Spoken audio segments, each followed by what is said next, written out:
പടം മാസ് പടമാണ്, ഒരുപാട് പേര് കണ്ടിട്ടുണ്ട്. ആ റിവ്യൂ നമുക്ക് പോസിറ്റീവ് കൊടുക്കാൻ പറ്റും. 80% അടി ഉറപ്പാണ്. നിർത്താൻ പാടില്ല.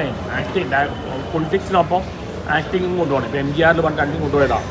പുള്ളി ആ സിനിമ വിട്ടിട്ട് പണ്ട് പണ്ടത്രയും ഉണ്ട്. ഇപ്പോൾ നമ്മുടെ എന്തായാലും മിക്കായ ഫിലിമാണ്. എനിക്കോട് വിജയുടെ ലാസ്റ്റ് പടാൻ സാധ്യതയുണ്ട്. അതുകൊണ്ട് വിജയ് ഫാൻസിന് ഭയങ്കര ഇതായിരിക്കും, ഒരു ക്രേസ് ആയിരിക്കും.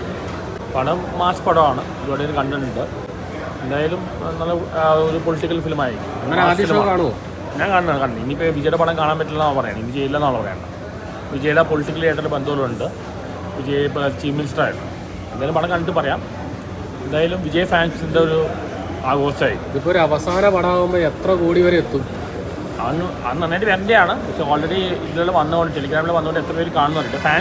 ഫാൻഷാരെല്ലാം കാണും. എക്സ്പെക്ടേഷൻ ഗ്രോത്ത് എങ്ങനെയാണ്? തമിഴ് ഇൻഡസ്ട്രി എന്ന് പറഞ്ഞാൽ ഭയങ്കര കളക്ഷൻ. വിജയുടെ പടമാണ്. വിജയ പടം ഫ്ലോപ്പ് ആയാലും എങ്ങനെ ആയാലും മിനിമം മുതലാക്കിയ കാശാണ് കൂടുതൽ കിട്ടും. അല്ല, പക്ഷെ ഒരുപാട് പടം കണ്ടുകൊണ്ട് എങ്ങനെ പക്ഷെ ഫാൻഷാർക്ക് ഇഷ്ടം. ഫാൻഷാർ തകർക്കും. വിജയ് CM ആയ ശേഷം വരുന്ന പടമാണ്. ടൈറ്റില് ദളപതി വിജയ് എന്നുള്ള മാറ്റി സപ്പോർട്ടായിരിക്കും. ജെൻസി പിള്ളേരും എല്ലാവരും കാണും. വിജയ് ഫാൻസാർക്കുള്ള ഫിലിമായി. പിന്നെ നമ്മുടെ മലയാളി അമിതാഭ് ബൈജു ഉണ്ട്. അപ്പോൾ അമിതാഭ് ബൈജു ഉണ്ട്. ഇപ്പോൾ നമ്മുടെ എന്തായാലും നല്ലൊരു ഭയങ്കര ഹിറ്റായിരിക്കും. ഫിനാൻഷ്യൽ സക്സസ്ഫുൾ ആയിരിക്കും. പടം പലതും കണ്ടിട്ടുണ്ടോ? നിർത്താൻ പാടില്ല. ആക്ടിങ് പൊളിറ്റിക്സിനൊപ്പം ആക്ടിങ്ങും കൊണ്ടുപോകണം. ഇപ്പോൾ MGR പണ്ട് രണ്ടും കൊണ്ടുപോയതാണ്. പുള്ളി ആ സിനിമ വിട്ടിട്ട് പണ്ട് പണ്ടത്രയും അത് ചെയ്യാൻ പാടില്ല. പുള്ളി ഇപ്പോൾ ഇങ്ങനെ പറയുമെങ്കിൽ ഇനി ഭാവി സിനിമയിലേക്ക് വരാൻ സാധ്യതയുണ്ട്. ആ സിനിമ വിടാൻ പാടില്ല. കാരണം പുള്ളിക്ക് ഏറ്റവും സപ്പോർട്ട് കിട്ടിയ അതുകൂടിയാണ്. അത്രയും മാസ് സപ്പോർട്ടാണ്. അപ്പോൾ അത് മണ്ടത്തരമായി പോയി. അത് ചെയ്യാൻ പാടില്ല.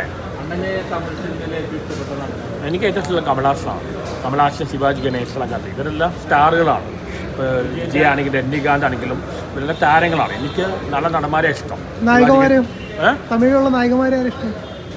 നായികമാർ അവിടെ മെയിൻലി മെയിൽ ഡോമിനേറ്ററാണ്. പ്രത്യേകിച്ച് വലിയ നായികമാരൊന്നും ഇല്ല. എന്തായാലും കമലഹാസനെ എനിക്ക് ഇഷ്ടമാണ്. ഞാൻ ബുക്ക് ചെയ്തിട്ടുണ്ട്. പടം കാണുന്നുണ്ട്. പക്ഷെ നമുക്ക് ആ സമയത്ത് ഒന്നും ജനുവരി റിവ്യൂ കൊടുക്കാൻ പറ്റില്ല. പടം മോശമാണെങ്കിൽ മോശം പറയാൻ പറ്റില്ല. കാരണം അടി കൊള്ളുന്ന ഉറപ്പാണ്. വിജയ് ഫാൻസാണ്.